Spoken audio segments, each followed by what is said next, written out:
Hello and welcome to this week's episode of Pre-Match Drills. On the show this week we hear from Cameron Humphreys, we chat to James Earnshaw of the Reading Chronicle to get the lowdown on this weekend's opponents, plus we have Wycombe legend Mark West in town wearing this beautiful retro shirt which is available now in the club shop. But first, let's chat with the gaffer. Gaffer, huge game at Adams Park, Reading, local rivals as it were, and a bit of history in this one as well. Should be all set to be a classic. Yeah, I'm sure it'll be a very good game. Ruben's got a very good team. They've got some really good individuals and a very good team as well. So we know it's going to be a tough one. There's obviously been a lot going on at their football club, but on the pitch they've kept it together and they've got a really strong group. So yeah, it's going to be a tough game for us and we have to make sure we're ready. You must have real empathy with Ruben Sellers because you've been at Wycombe as a player when times were tough, so you know what it's like, but he's done a magnificent job. Yeah, he has. They've got some real good players. They recruited really well last summer and really got some good players for the level and are able to keep that group together. So yeah, I really have a lot of empathy for Ruben and the job he's done. Met him a few times. I think he's a great guy, and we know they've got some good players in their camp. So yeah, we have to make sure we're ready, mate, because I'm sure they'll come out. It's a local derby, and the energy that their fans behind the goal will bring them, and we'll turn up in our numbers as well, I'm sure. So yeah, it's going to be a tough one, and we have to make sure that we imprint ourselves on the game. Two familiar faces in Lewis Wing and Chem Campbell too. Yeah, Chemmy's gone there and done great this season, hasn't he? Got himself a few goals, and Wingy, we know that he's got goals in his feet as well. Got real quality, Lewis, and we were sorry to lose him last summer, but the situation at our football club at the time meant that we were unable to keep him. So yeah, both got real good quality, and it's not a surprise to us to see how well they're doing at Reading. What's the challenge like now, because the fixture list just looks very, very busy indeed going into Christmas, and Tuesday night away at Exeter, then back to Adams Park on Saturday. How are you preparing for that? The same as we always do. It's about consistency. I really believe for us it's about consistency, whether that be cup games, show Wealdstone the same respect as we show Exeter, as we show Reading. Consistency for us and making sure that we pick a team that's ready to run, because essentially that's a lot of our game is based around that intensity and that energy. So we'll freshen it up if we see the need, evaluate the boys as we get closer to the weekend and make sure we're ready to go. There's been lots of attention in the Nationals on Wycombe Wanderers, and quite rightly so. Is that a different feeling, and does that give us a position that we're there to be shot at a bit? No, it doesn't. It's about keeping the noise out, whether that be this time last year where you're not getting the points that you want and there's a lot of noise around you, whether it's picking up some wins and there's noise around. It's about blocking it out and concentrating on the job, because we've spoken about it a number of times about the industry that we're involved in, and it waits for no one. So it's about blocking everything out, whether that be good or bad, and just concentrating on the job at hand. Great to catch up with the gaffer. Let's talk now with Cameron Humphreys following his superb goal on Tuesday night. Cameron, first away goal for Wycombe Wanderers, and some strike. I bet you enjoyed that. Really nice to get a goal away from home. And to help the team get a point in the end. I think it shows kind of how far the group's come over the last few months, that we're actually a bit disappointed and feel that maybe we could have won the game.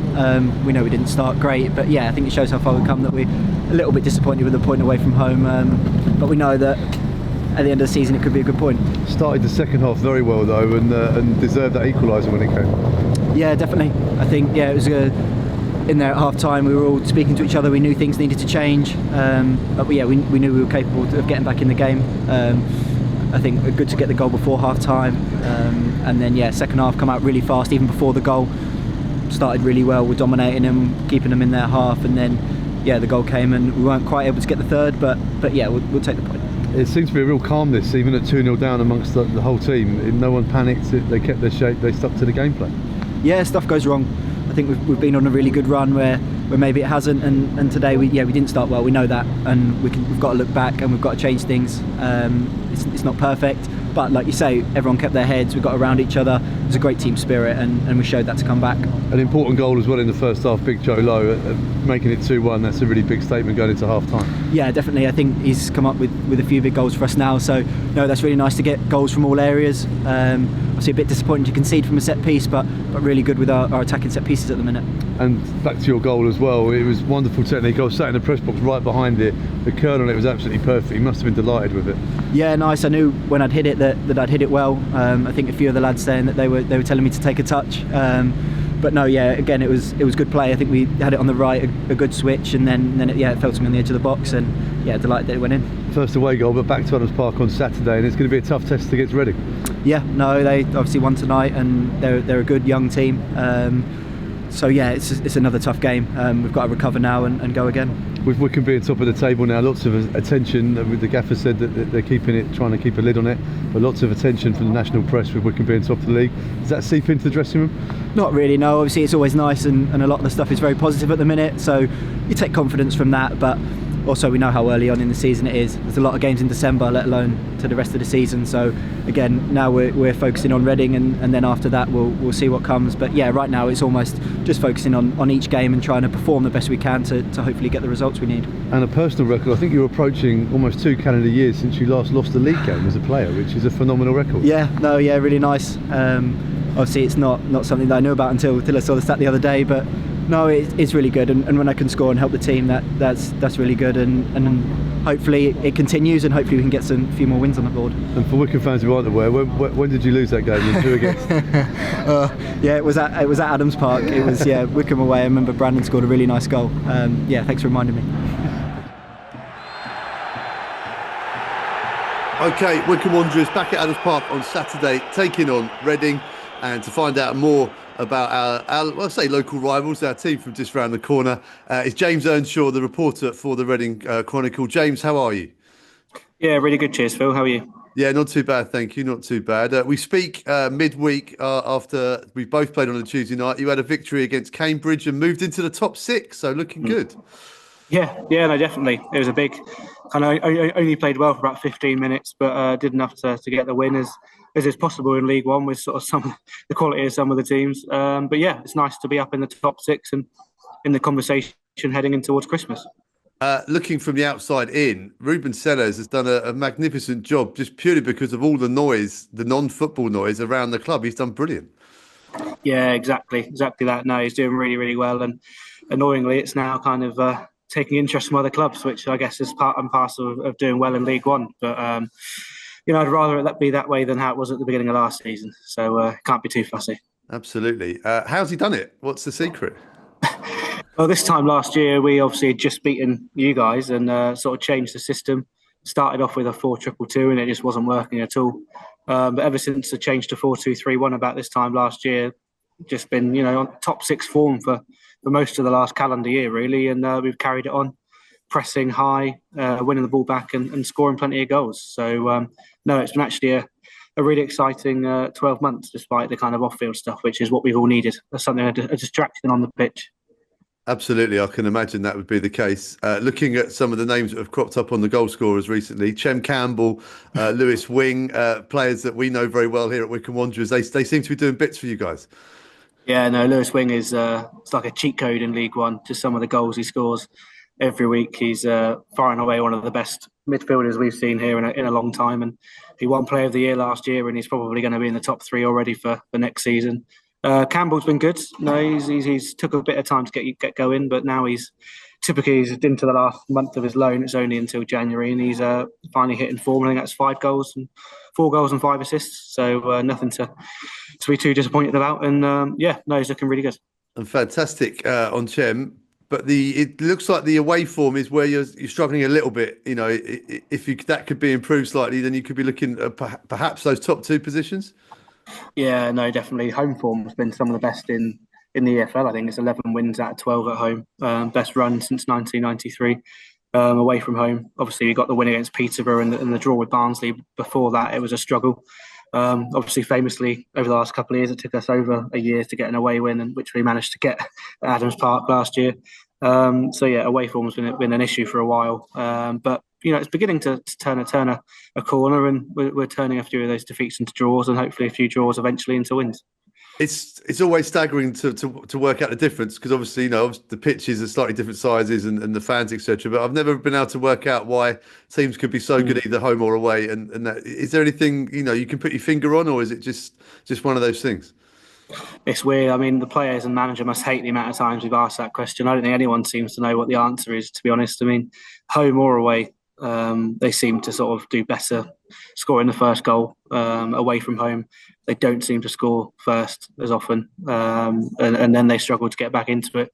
But I guess atmosphere potentially, obviously more home fans. But again, some of these grounds that we're going to are pretty small, and there aren't that many fans shouting abuse or kind of putting you off. So it's really is a bit of a weird one. But hopefully they've turned a bit of a corner with I think it's 4 or 5 points in the last few games. We mentioned Lewis Wing and Shem Campbell. Who else should Wycombe fans be worried about on Saturday? Obviously, Sam Smith scores the other goal last season. He's obviously going to got lots of goals at this level. Harvey Nibbs has just come back from injury. And sort of defensively, the centre-back partnership of Mbenge and Bindon, 19 and 21, have been playing like they've been playing together for years. It's been a real joy to watch in this sort of really young team that's basically made up of academy players and a few freebies. But, it's a really solid team. And, I know you guys are top of the league and on a good run, but I don't know, Summit fancies us to get Summit. It's not far either. So even for an away day, it's not far for you guys to travel. I'd imagine the way end is going to be absolutely packed as well. Yeah, sold out inside 3 days this year. I think just over 1,800. It's always a popular one, and always a good away end. Lots of noise to be able to be made in that stand, and you guys going well at the top of the table as well should make for a really good, exciting day on Saturday. The clubs are sort of intertwined off and off the field news story. Reading fans, how they feel about Wycombe Wanderers now? Have they kind of accepted what's been going on? Yeah, I think a lot of it, obviously, it was emotional at the time. A lot of it's kind of died down, and it's mainly one individual now that isn't involved in either club that's kind of taking most of the flack. So I'm not particularly sure there's much against Wycombe. But obviously, you guys are top of the league, and you were there to be shot at. So whether you were, down the road or 3 or 4 hours away, all the fans will want to beat you guys because you're top and you're the team to beat. But I don't think there's too much animosity. But it's all fun and games. Absolutely. Should be a cracking game. Final question for you, James. With all the off-field problems and everything, but the position you're in and the form you're in, what's the expectations of the fan base for the season? Can you get up? Yeah, it's a hard one because, who knows what January will bring with players moving and, even talk of the manager going. The 11 players that play most weeks are good enough easily to get promoted, I think, out of this division, or at least get the top 6. But then you look at the sort of injuries, and if injuries come or if players are sold, we're suddenly right down to basically the under-18 squad, which, aren't going to pick up that many results in a full sort of men's League One. So, if you ask me in a month and a half's time, I think we'll have a better understanding. If we can keep this group together, then there's no reason why we can't go for top 6, providing we escape points deductions. But I have a horrible suspicion that the squad will look very different come 1st of February than what it looks like now. So this is a vital period for the club then, going up to that 1st of January when the window opens to get the points now. Yeah, exactly. I think they're just trying to get as many points on the board. Ruben Sellers is still outwardly saying that survival is the main aim. I'm sure he's probably giving a very different chat in the dressing room. The players are still looking at promotion, and why shouldn't they? 30 points already and well over halfway to safety with plenty of games to go. You've got to look for the next kind of junction up to be aiming for. Aim high, shoot for the stars and hit the moon, or as a phrase goes. But yeah, I think it's just about collecting as many points as we can and see where we are in February. And if we're still around here with the same squad, then we can really go for it. Well, we'll be hoping that Lewis Wing will be hitting the moon and not the back of the net on Saturday. James, it's been great to catch up with you. We'll see you here at Adams Park on Saturday, and here's to a great game. Yeah, exactly. Looking forward to it, Phil. Cheers. Wycombe Wanderers have a new retro shirt in the shop. So we got local legend Mark West to come down to try it on and reminisce about the amount of goals he scored wearing the original version of this. Here's Mark West in the dressing room.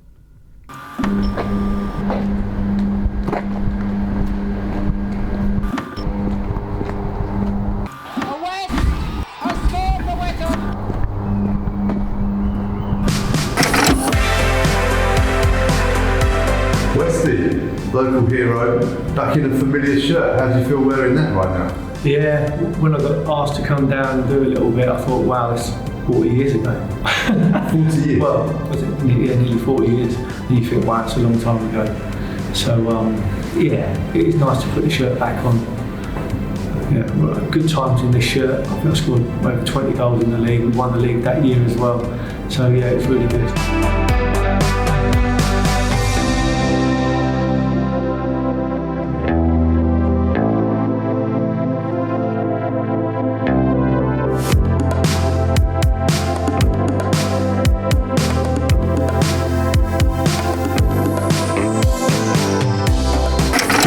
86-87, go to the league, and yeah, like you say, I think you were scoring a goal just under every 2 games, which for a striker is a pretty good ratio.